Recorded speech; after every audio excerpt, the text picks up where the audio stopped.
In 1978, a Soviet helicopter pilot flying over the forests of Siberia made an incredible discovery. Not far from the border of Mongolia, up the side of a mountain, he saw a clearing and signs of human habitation. The location was far removed from any other humans. In fact, it was almost 250 kilometers to the nearest human settlement. What they found there was astonishing. Learn more about the incredible Lykov family on this episode of Everything Everywhere Daily.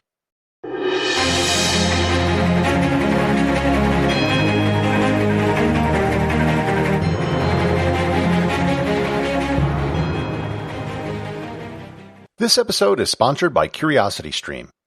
CuriosityStream has many original documentaries, including one of their latest, Return of the Wolves, which tells the story of wolves in Isle Royale National Park in Lake Superior and the delicate balance of predator and prey with moose and wolf. Prices start as low as $2.99 per month or $19.99 per year, one of the cheapest streaming services available online. If you love to learn, then start your subscription by visiting everything-everywhere.com/curiositystream or by clicking on the link in the show notes.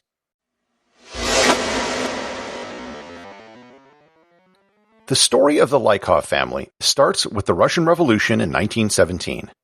The Bolsheviks who took power were atheists, and the official policy of the Soviet Union was the promotion of atheism. This included the confiscation of church property, arresting clergy, and mocking and harassing devout religious followers. In Russia, most of the people at the time of the revolution belonged to the Russian Orthodox Church. Within the Russian Orthodox Church, there was a little-known schism that occurred back in the mid-17th century. It was then that Moscow Patriarch Nikon instituted reforms to the Russian Orthodox liturgy, and those reforms caused a small group to splinter off and practice the old liturgy. That group were known as the Old Believers. Under the Soviet Union, Russian Orthodox believers were persecuted, but the Old Believers were especially so. Enter the patriarch of the Lykov family, Karp Lykov. Karp and his family were Old Believers, which didn't sit well with the powers that be in the Soviet Union. In 1936, his brother was killed by government forces, and Karp got the hint. Rather than betray his beliefs, Karp took his wife Akulina and two children, Savin and Natalia, and headed for the hills.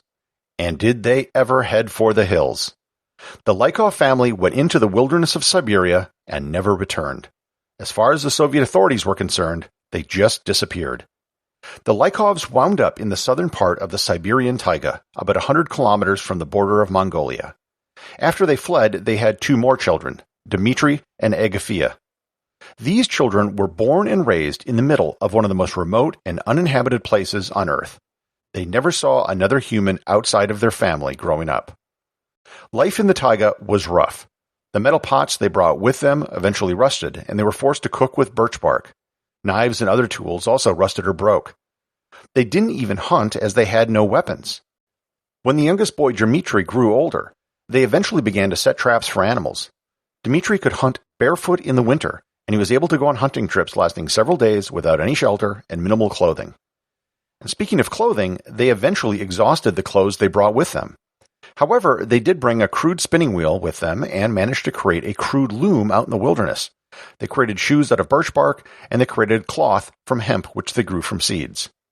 The home they lived in was nothing more than a one-room burrow in the hillside which was cobbled together with whatever they could find. The family lived constantly on the edge of starvation. Animals ate what few crops they planted. In 1961, it snowed in June, and a late freeze destroyed all of their crops. The mother, Akulina, chose to starve herself to death so her children would have enough food to live. There is one story that the family told which they described as a miracle. After their crops were lost, a single grain of rye sprouted. They zealously guarded that one sprout and got from it 18 grains of rye. From those 18 grains, they managed to rebuild their entire rye crop over time. In 1978, a team of geologists prospecting for iron happened upon the Lykov family by accident. They were in a helicopter looking for a spot to land where they could set up camp. They saw a clearing where one shouldn't have existed, and the clearing had long trenches dug into the soil. They landed about 10 miles away and hiked over to where they saw the clearing. As they approached, they saw signs of life: a trail, a log over a stream, and finally a shed. The geologists documented their first encounter with the Lykovs as follows. Quote, "Beside a stream there was a dwelling. Blackened by time and rain, the hut was piled up on all sides with taiga rubbish, bark, poles, planks. If it hadn't been for a window the size of my backpack pocket, it would have been hard to believe that people lived there. But they did, no doubt about it. Our arrival had been noticed as we could see. The low door creaked, and the figure of a very old man emerged into the light of day, straight out of a fairy tale. Barefoot, wearing a patched and repaired shirt made of sacking. He wore trousers of the same material, also in patches, and he had an uncombed beard. His hair was disheveled. He looked frightened and was very attentive. We had to say something, so I began, "Greetings, grandfather. We've come to visit." The old man did not reply immediately. Finally, we heard a soft, uncertain voice. "Well, since you've traveled this far, you might as well come in." Unquote. These were the first humans outside of their family which they encountered in 42 years. The daughters were terrified at first. When they offered the family food, they refused it. The only gift they accepted during their first meeting was salt, which they couldn't find on their own. The two sisters' Russian was barely intelligible to the geologists, as they had never spoken to anyone outside the family before.